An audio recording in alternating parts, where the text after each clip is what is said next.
Hello, miracle workers! Welcome to another special episode of Unlocking Miracles, Janergy's Guide to Life, Love, and Leadership.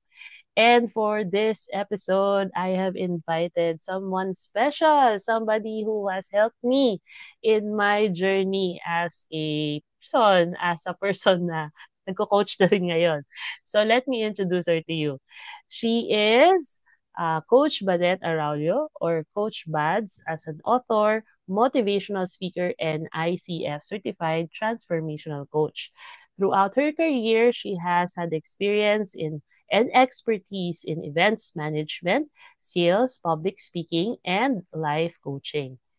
As a motivational speaker, she gives talks on topics of parenting, resiliency, habits, decision making, and confidence.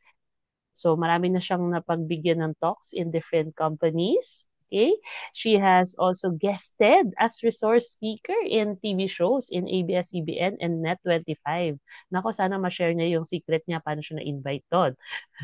So, Coach Bads is also an author. So, recently nga, she launched her very first book, tama ba? Entitled Keeping My Sanity, A Mother's Journey of Losing Her Mind, Finding Peace, and Gaining Triumph while raising a child with ADHD. It is a parenting and coaching guide in raising children with special needs, especially ADHD. She is a mother of three boys and one fur baby. Oh, meron pala siyang alaga, and believes that her first ministry is guiding these three boys in navigating their own unique lives with confidence, faith, and joy. And she also aims to help more and more people and families break their limits and live their fullest potential. Friends, help me welcome here at Unlocking Miracles, Coach Badet Araulio. Hi, Coach. Hello. Thank you for having me here, Janice. Thank you. Na-excite naman ako unlock miracles.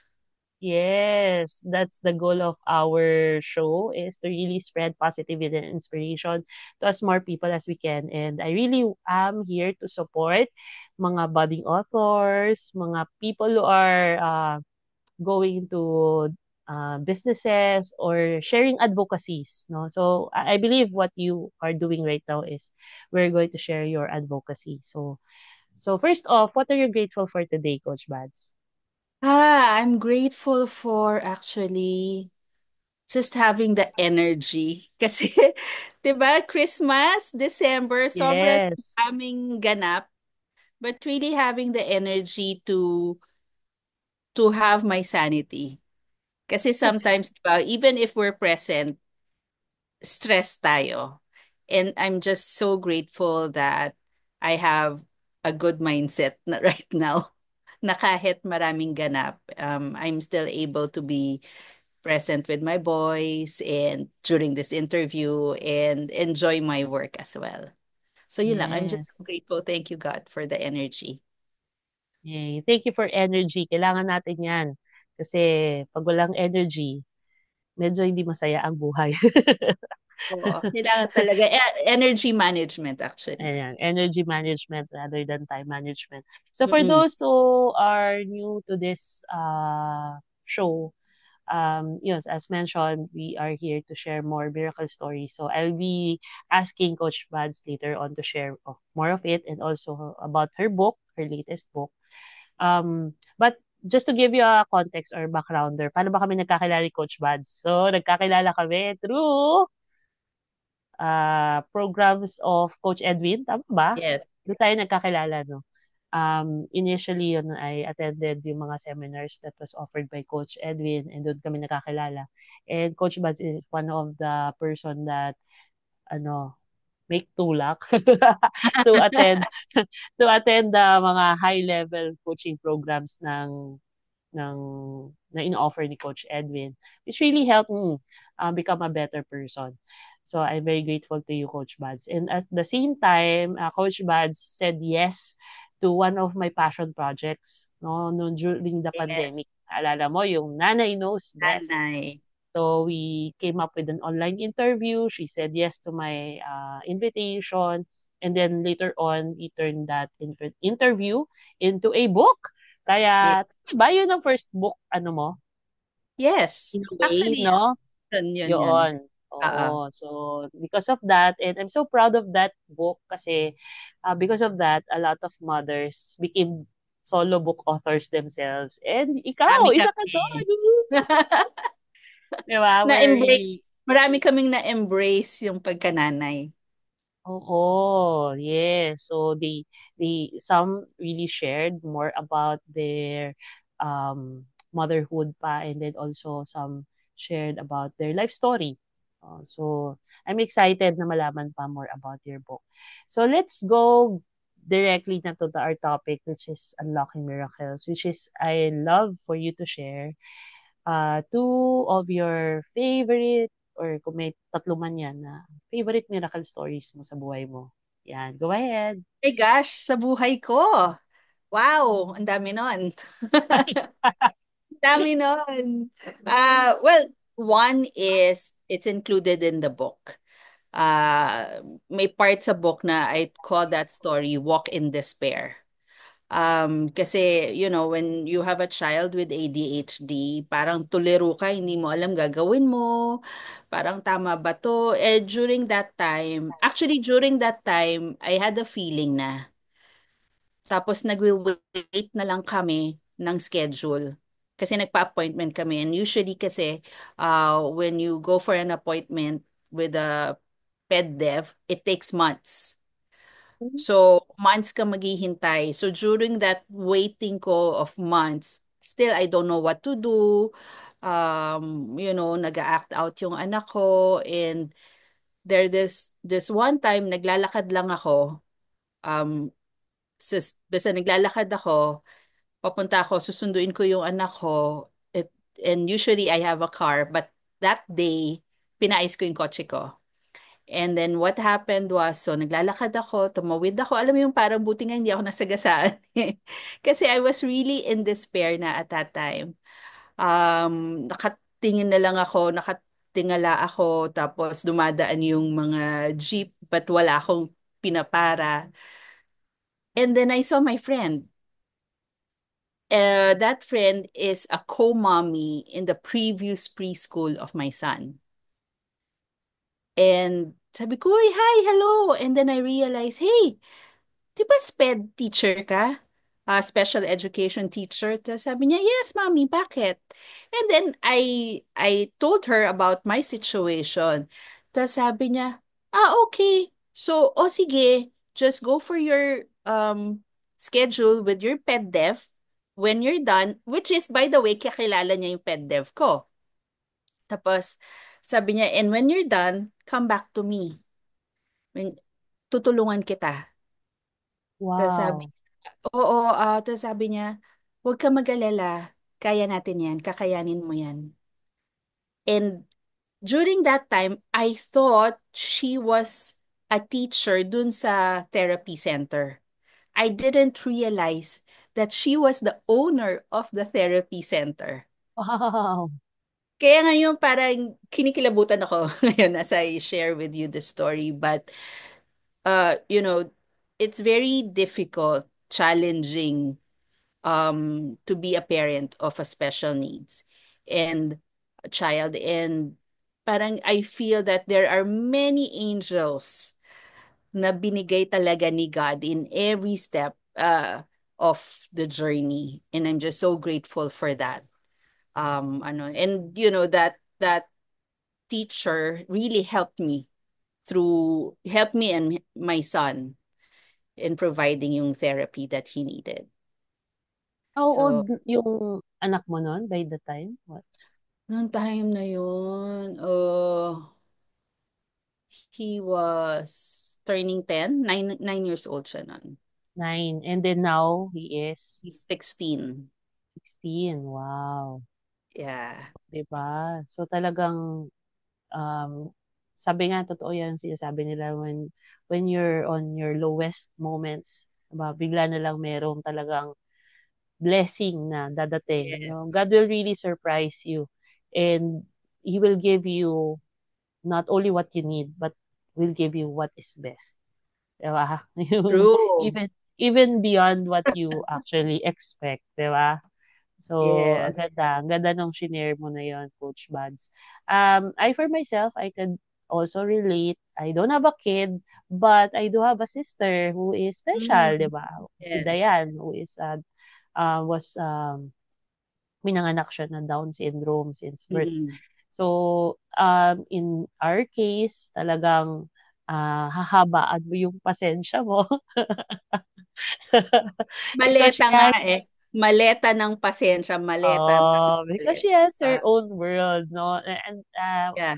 love na love ko yung sister ko kasi sobrang uh, she's very sweet. In fact, kanina umaga, dinala niya ako ng coffee without Oh, even asking. Oo, ganun siya. Kahit di ko siya sabihan. And minsan, mapapakamot ko na lang ng ulo kasi like yung mga sinampay mo na damit na hindi pa tuyo, sa sobrang excited niyang tumulong, yun, kinukuha niya na. So, ibabalik mo na naman ulit kasi basa pa. So, yun yung mga, minsan it's the way you are able to handle na lang yung mga gano'n na, yun nga, yung acceptance, understanding, patience, kasi yes. it's a gift. It's a gift to us, no, by God. And alam naman natin na hindi naman niya tayo bibigyan ng something that we can't handle. So, Yeah. I am very happy. Doon sa shinare mo na yun. Nakaka-bless yan. Okay, you have other stories in mind? Miracle. Well, just recently, Oh, the book launch. yeah. Sige, tell us Yeah. about it. So, okay. So, a month and parang 2 months before the book launch. So, nag-declare ako, I'm gonna have the book launch November 17. And actually, even declaring, while declaring, I didn't really have a budget for it, the printing. Mm, But nagkaroon. But hindi yun yung storya. Ang storya is 3 days before, I know, the book launch was supposed to be on a Sunday, November 17. Wednesday night, nagbabrowse ako ng Facebook and I saw UST canceling their UST entrance exam, which is November 17. So parang tinignan ko, bakit sila nag-cancel? Parang weird, di ba? UST yan, di yan magka-cancel ng basta-basta. Yun pala, may parating na bagyo. Hindi ko alam na may parating na bagyo. mm, And so nag-research ako and then sabi ko, oh my gosh, talagang dadaan siya sa Metro Manila. Tapos, so ang nangyari nun, parang every 2 hours, tinitignan ko yung Facebook, lahat ng website, lahat talaga, para na ako nagre-research talaga. And then Thursday morning, alam ko na, I had to cancel. Kasi it's not gonna be safe for everyone. And plus the fact na I couldn't, I mean, lahat tayo risk takers. But mm, this one, I couldn't risk this because it's the safety na of everyone. So, wag na. Masakit. As in, masakit i-cancel kasi pinaghirapan ko to. But then again, I had to cancel. And then I canceled it on a Thursday morning. Thursday morning ba? Yeah, I canceled it on a Thursday morning. And what I did after I canceled it, alam mo yung talagang nagpakasad ako. I didn't deny myself from that feeling na nagpakasad ako. But ayoko kasing magpaka-victim. mm, I didn't want to be a victim. I didn't want to stay defeated. So sabi ko, what is really my intention? Yung launch ba? Or to really spread the book? mhm, So, going back to the intention na, okay, I just want to spread the book, to spread awareness, to help families. And so I thought of other things. Sabi ko, sige, I'll double down on press release, um, call my network kung sino man. And then, nakita ko merong conference, ang dalawang conference the following weekend. One is the Feast Conference and two is the Mami Mundo Conference, MamiCon.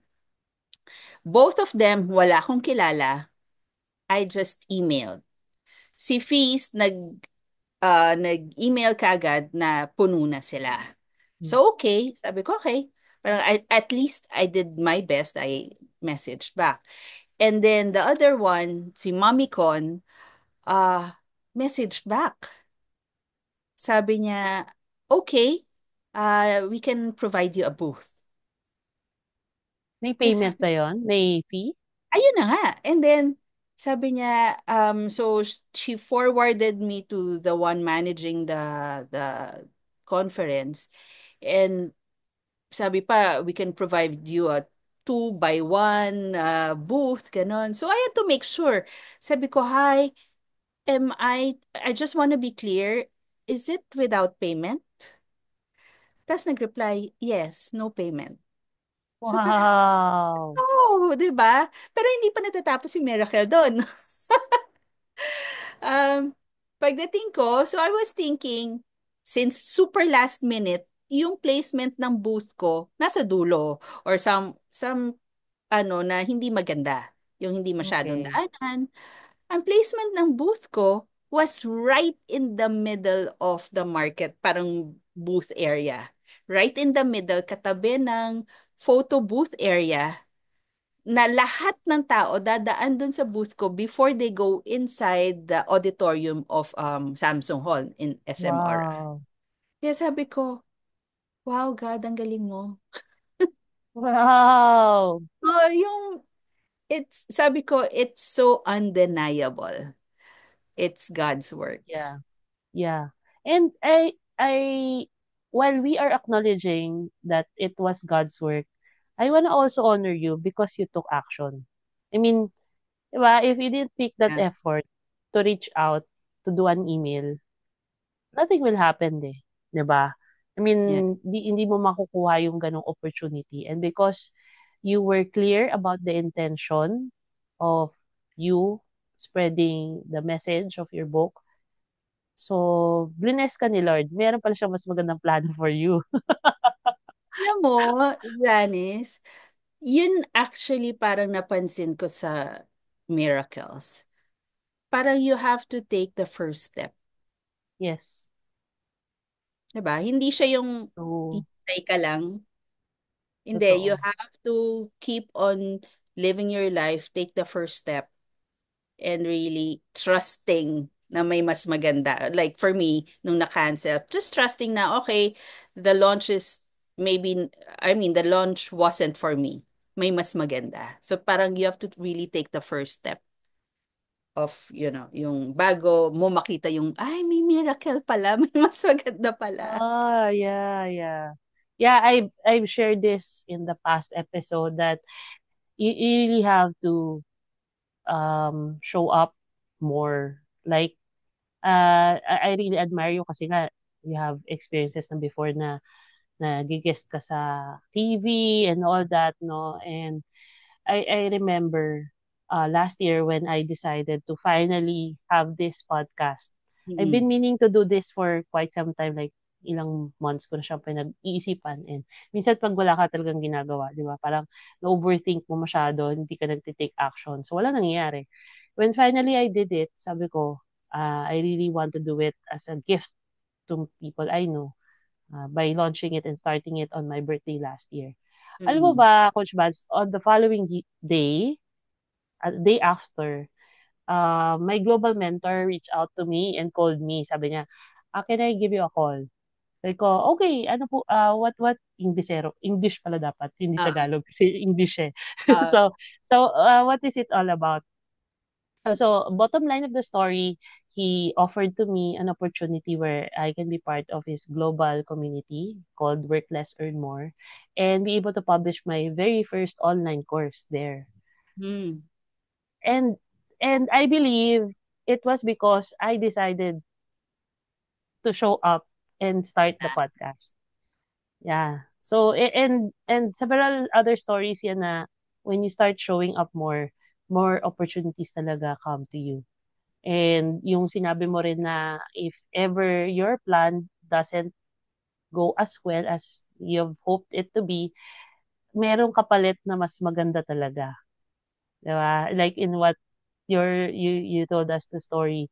Amazing yun eh. In fact, that is one of the things that I look forward to you sharing here. Because nakita ko nga yan na pinost mo yan sa Facebook. Eh sabi ko, ang galing ni Lord.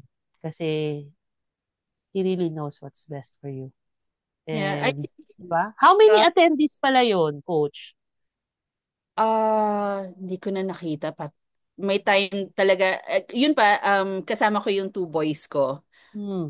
sa booth and sabi nila, wow, mommy. Alam mo yun, parang ang dami kasing dumadaan sa harap namin. Hindi ko na nakuha kung ilan talaga yung attendees. Okay. But So, marami probably siyang on a, moms. may hundreds. And you were really Oo. in front of people that, which is, yun Yeah. talaga yung, ano, kailangan mo, di ba? I mean, yung, kung saan Oo. nababagay yung book mo, yung And advocacy mo. ano pala, funny because uh 3 days daw before emailed the organizer, the founder of Mami Mundo, somebody emailed her or messaged her, "Do you have anything about ADHD?" And then, Nice! yes, and then I emailed her. Tapos, a friend of mine, ano din to, co-mommy ko din dun sa isang preschool. Nung nakita nga niya na nag-cancel na ako ng launch, sabi niya, "Hey, do you want, Mommy Mundo is having a So, mommy siya yung conference." nag-inform sa'yo? Hindi siya. Kumbaga, Hindi. na-email ko na si Mommy Mundo. Ah, okay. Okay. Waiting ako ng sagot nila. Parang Okay. waiting ako ng sagot nila. This friend of mine, sabi niya, "Hey, Mommy Mundo is gonna have a conference. I know the founder. I worked with her before. Do you want me to message her?" Sabi ko, "Why not? Sige, go." Sabi ko gano'n. Kaya Okay. yung founder, si Janice, Janice din yung name Kalan niya. ko pa. Yes. Kumbaga parang, ano to? Ganun na siya kasi someone asked kung meron anything about ADHD and then I emailed her and then merong friend siya, co-worker niya before, na nag-message about me. Kaya parang nalaman ko na lang to on the day, morning nung conference, nung mommy conference while I was setting up. Na parang sabi ko, wow, ang galing. Yeah, it was really meant for you. And I think it all boils down then in the relationship that you build, no? In, 'di ba, Yes. yung friend mo na yun, 'di ba? I mean, you have a good relationship with that person. Hindi mo naman siya ni-reach out, siya pa yung nag-reach out sa'yo. 'Di Yes. ba? And then made an effort, an extra effort to really connect you to the owner of the conference. And really, and I'm so excited because possible yan, no? Hindi mahihinto yan dyan. Probably in the next conference, baka speaker ka na rin. 'Di Would love ba? that. Oo. Even sa feast, you can you have opportunities kasi yearly naman ang conferences eh. It just so Yeah. happen na medyo late ka na nag-come in. But Mhm. probably, 'di ba, baka naka-line up ka nila for next year, 'di ba? That's something Ano, that we can look gusto ko forward yan. to. Gusto ko yan. Oo, yes. I feel na ano naman eh, when you're ready for the opportunity, dadating talaga sa'yo. Oh, it And will kaya it will be. parang feeling, I mean, in my journey as a speaker, as a coach, yun yung parang nakita ko. You always have to improve yourself so that you're ready when the opportunity is there. Kasi pag Hmm, ready ka na, dadating na lang yung opportunity. true. And of course, opportunities are everywhere. So yeah, 'di ba? Yes. Tayo lang naman humihindi sa opportunities. At saka Kasi nga, sometimes, even if the opportunity is right in front of you, hindi mo siya mag-grab or sometimes aayawan hmm, mo kasi hindi ka pa ready eh. tama, tama. Once you're ready, you can easily um, see the opportunity that's in front of you. Yes. True, that's true. The And let's talk important about is improvement. let's talk Yeah. about your book. Ayan, Yes. nakikita ba? Ayan, nakita. Nawala, pati ako Here, nawala. here. Okay. Ayan, ganyan. Okay, gano'n dapat. Okay, Ganda. so keeping sanity. Why did you make it as a title, Keeping Sanity? Keeping My Sanity. Keeping my sanity. Actually, the first title that I had in mind was The Unexpected Gift of ADHD. Kasi yun talaga eh. It is the gift of this journey of motherhood of ADHD is really loving yourself. Hmm. Pero parang while I was coming up with ideas, parang iniisip ko what was the journey about. Kasi yung unexpected gift, parang it's the outcome. Parang it's one of the outcome. Pero if I describe the whole journey of motherhood of a child with, ADHD, magulo talaga. Magulo talaga. Talagang hindi nga rare times, there are a lot of times that you will lose your sanity because you can't understand your son, you can't understand ADHD, na parang you're doing your best and yet it's not working. Mhm. So parang it's really about keeping your sanity. Kasi True. once you have that, once you keep your sanity, then you'll be able to think clearly, you'll be able to guide your son or your child better. That's why, and it's more catchy. Yeah. It's more Did catchy. you have somebody help you on this? Or ikaw The lang 'to? title. Ako lang. Ako lang. Dinescribe ko Wow. lang talaga yung what my journey was. And apparently, parang even parents of children, na not special needs children, Can relate. can Yes. relate. Can relate. And True. a lot of things that I shared in the book can also be applied to, parenting, even if, non-special needs children or special needs. It's really about parenting, loving yourself, accepting your Mm. child as they are, letting go of judgment. So, ayun. Yan, beautiful lessons. Kaya, kuha na kayo ng copy ng libro ni Coach Bads. How will they be able to get a copy of your book, Coach? Just go to www.keepingmysanityph.com. Tapos nandun na. Okay. So, nandun na yung ways on how to Yes. order it. Yes. Ayan. Nandun na siya. So, yan, we're really blessed by your presence and your sharing, Coach Bads, for Mhm. the initiative. No? How many years in the making tong libro na to?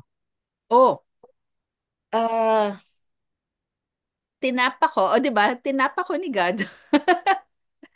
Tinapa ko around April 2022. Oh, so And parang mga 2 then, years. 2 years. And then, around June of 2022, I said no na. In my head, ha? I said no. And I think it's also a miracle how I said yes. I went to, it's part of the book sa intro. I went to Starbucks and there was this one spot in the whole Starbucks ha. One table lang na nasa gitna pa siya nung maraming tables. Yun lang yung available. So, umupo ako doon and yung katabi ko, couple, tapos may isa silang kaibigan. So, tatlo sila. Yung couple, naririnig ko, pinag-uusapan nila yung anak nilang may ADHD. Tapos Mm. yun, nandun sa tapat nila na kaibigan nila, may anak din na special needs child. So, nung Mm. nag-uusap sila, in my head, tama yung ginagawa mo. You know, things that, Hmm. oo, ganyan Siya na talaga, affirmation. o affirmation, hanggang parang nahuli ako nung wife na, alam mo yun, nakangiti ako mag-isa. Tapos hanggang kinausap ko na sila.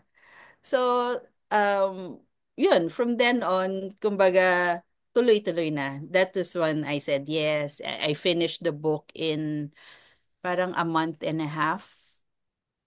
The Hmm. writing of the book, a month and a half.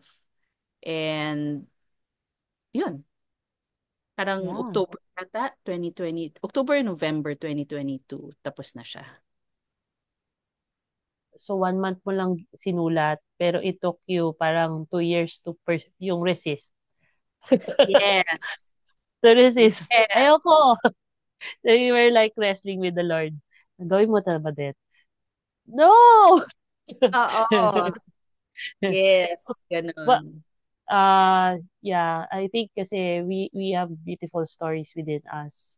Yung mga pains natin, yung mga mess natin sa buhay, struggles natin are our greatest blessing that when we are able to have the courage to share them to more people, we get to be a blessing to them.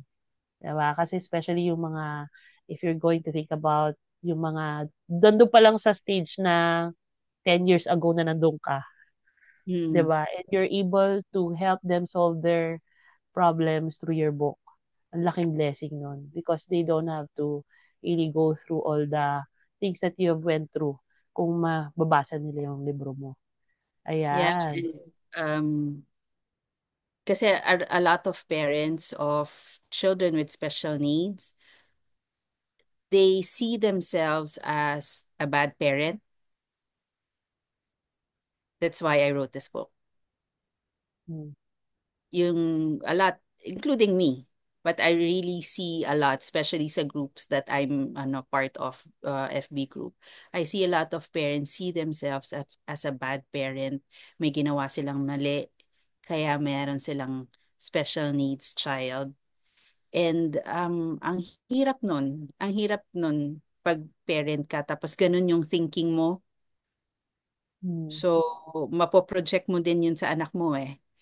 So that's the reason why I created, wrote this book, really To to have a help. change of Oh, mindset. Yeah, I yes. think I also believe in that na really mindset is very important in be able to change in the course of your life. No? Kasi if you continue doing what you are doing right now and, diba, how can you expect a different result? So, what's next after Huh? launching this book? Are you coming up with another book? Are you coming up I will. with, I will. I ano, will. are you Um, are you coming up with a community? Are you establishing a community, ganyan, of support? right now, it's really promoting the book and establishing a community. Let's see. It's really more ngayon tapping. It's for me, it's more on tapping community kasi nandiyan eh.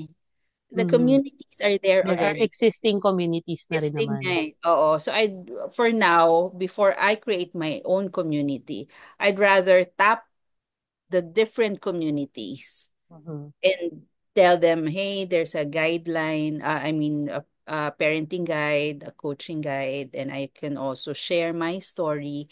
So there, it's really tapping. Um, and then let's see in the future kung mag-create ako ng community. Yeah. I'm so excited for you, Coach Mads. Thank you. Talagang you've embraced already becoming an author by coming up with your Yes. own book, right? And I Meron tong part two, pero oh, hindi pa tapos yung storya eh. parang exciting yan ah. Nakikita ko na sa mga ngiti mo kung ano yan ah. Oo. It's the same keeping my sanity. I don't know nga eh, parang God, ano ba? Oo, yan. Ano, So excited. very timely now, but hindi pa siya buo. I mean, hindi pa tapos yung story. So once Kaya this is, matapusin muna yung story bago isulat sa yes, libro. Ayan. yes. So in the progress pa. Mm-mm. Okay. So, before we end, I'd like to ask you to promote your book once again. How can they follow you so that we can, yan, support you? Yeah, go ahead, Coach Pads.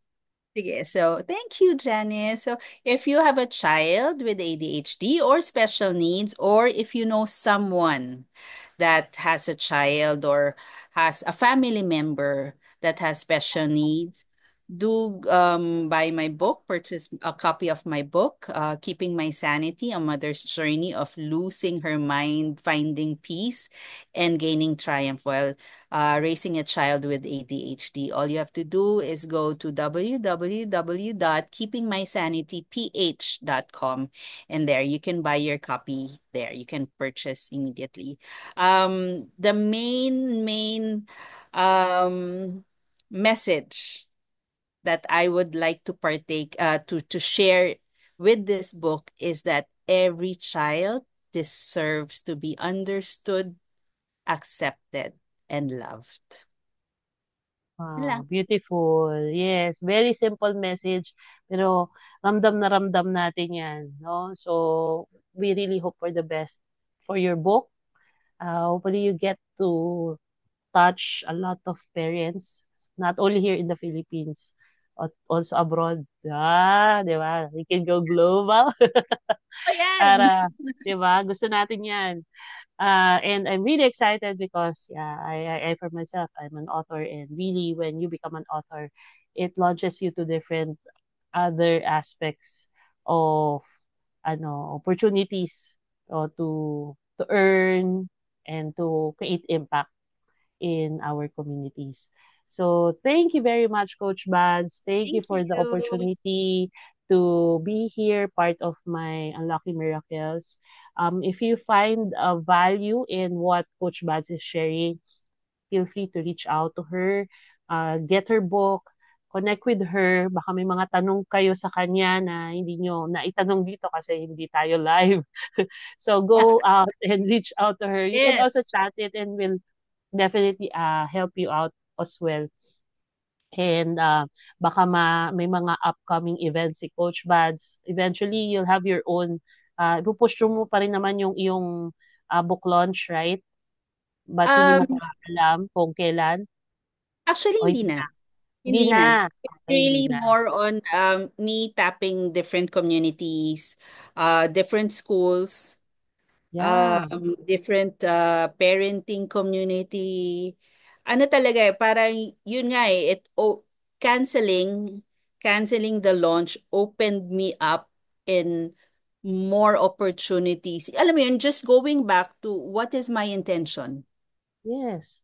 Because You, my you intention is you're to, more targeted na talaga, 'di yes, ba? In oo, terms of spread doing awareness. your activities. Yes. Yes, oo. Yeah. So, hindi na siya, parang dun nga pinaano sa akin ni God na eh. The launch is not the end goal. Yeah, true, It's really true. spreading the awareness, Yeah. And helping more. speaking of launch, I'm also happy to share to all of you that I am launching my latest book as well. So, pag-abangan nyo po yan, December 18. Hopefully, you Yes, get to be ako. part of our virtual book launch. It's a virtual book launch because it's an ebook. And the title of my book is How to Live Your Life Extraordinary. So, di ba?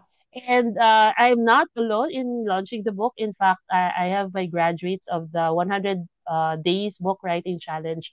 So may dalawa po sila na mag-graduate at maglo-launch ng kanilang mga libro. And I'm happy to share more details about this. So please watch out for that. I'll be sharing that on my social media accounts. So that's it for this episode. I hope you were blessed. Feel free to share this to your friends and families para mas marami tayong taong mabibless with this episode. And my encouragement to all of you is to continue to unlock more miracles in your life and be a blessing to more people. Cheers and see you in the next episode. Bye. Thank you. Bye.